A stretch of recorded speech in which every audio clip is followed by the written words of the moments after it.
my 22F sister, 25F, and I have always had a playful yet competitive relationship. From racing to the car as kids to vying for the best outfits at high school dances. We've always tried to one-up each other. It got to the point where our parents started making bets on who would outshine the other on family game nights. We're both stubborn, and neither of us ever backs down from a challenge. So, fast forward to last weekend. Our local county was hosting its annual fair. This event is legendary, boasting the finest fried foods, and more importantly, the highly prestigious Frankfurter Face-Off. Okay, maybe it's not that prestigious, but you get bragging rights for a whole year for winning.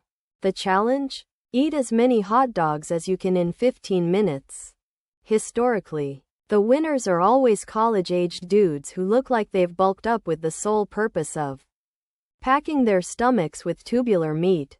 But this year, my sister, who recently got into ultra running and has an appetite that could rival a pack of wolves, declared she'd win. Not one to shy away from a challenge, I decided I'd win too.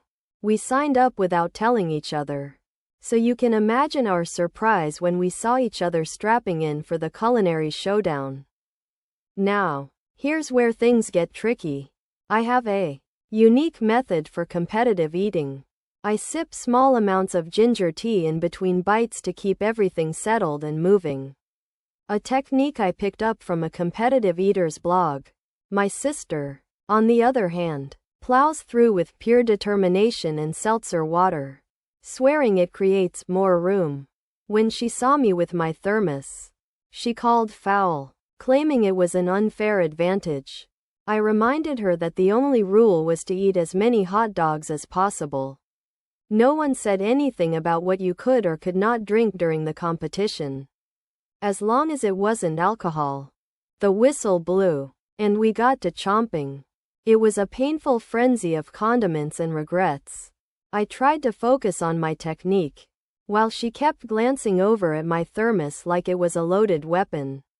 In the heat of the moment, with mustard on my face and a hot dog in each hand, she tried to pull my thermos away. Chaos ensued. My ginger tea spilled everywhere, and I choked on half a bun from laughter and horror combined. We ended up disqualified for causing a scene, and some dude named Bob, I think, honestly, who even is Bob, walked away with the title and a year's supply of relish. Now, our parents are having a field day with this, teasing us about our hot dog scandal. They're already planning themed ornaments for this year's Christmas tree. My sister and I are in a cold war, trading passive-aggressive texts, and my social media is blowing up with memes of us mid-bagel stuffing hot dogs in this case. But you get the picture. She accused me of sabotaging her, and honestly, I felt she was the idiot for trying to snatch my thermos during a high-stakes competition. She's doubled down on her stance, and neither of us is budging. So, here I am turning to the internet. Am I the asshole for bringing ginger tea to the competition? Or is she for trying to mess up my game? Update. Okay. Wow. Did not expect this to blow up like it did. Thanks for all the awards. Even if I'm not sure what all of them are for. I guess hot dogs really are a hot topic. To clear a few things up since a lot of people asked. 1. Yes. The hot dogs are standard sized. Not those jumbo monsters you see on social media. Trust me, they're plenty big enough in this kind of situation. 2. No. We don't have any deep-seated hatred between us. Mostly just rivalry. Like sibling rivalry turned up to 11. I decided to take some of your advice and reached out to patch things up with my sister. We went out for ice cream. Ironic, I know, and had a long chat. Here's where it gets interesting. She brought a list of competition amendments that included regulations like no ginger tea and must sign waivers for accidental condiment spraying. She even drew up a flowchart of acceptable mid-game snacks. I think she missed her calling as a bureaucratic mastermind. We ended up laughing about the entire scenario, especially the look on Bob's face when he saw us arguing with ketchup all over. We agreed on a rematch, but we both have very different ideas on what the rematch should look like. She wants to do a pie-eating contest, while I'm pushing for something like, who can bake the best cake.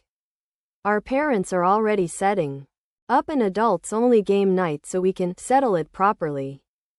But here's the twist. The fair committee has reached out, asking if we want to come back next year as hosts for the Frankfurter Face-Off.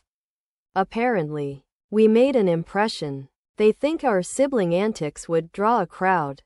Neither of us has decided, since being the center of a food fiasco wasn't exactly on our bucket list. But the thought of tongue-in-cheek training sessions leading up to the event is almost tempting.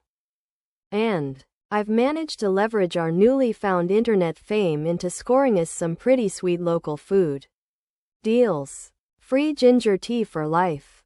Kidding. Just for the next month. But hey, silver linings. Honestly, the comments here have given me a lot to think about regarding how deep our rivalry runs, and how far we'll go to one-up each other. Reflecting on it, I do realize I could have just invited her to train together. Be united as a team even if we're technically opponents. Sharing strategies might make it a more fun and less hostile experience. So, I guess we're both a bit at fault here. And maybe a little bit the idiot too, for getting too wrapped up in it all. We're currently at a 2-all tie in competitive nonsense. Seeking some internet wisdom. Who really is the culinary competition buffoon? Is it me for sticking to my ginger tea guns? Or her for attempting thermos burglary mid-competition? Slightly leaning towards we both need a timeout. But what do you internet folks think?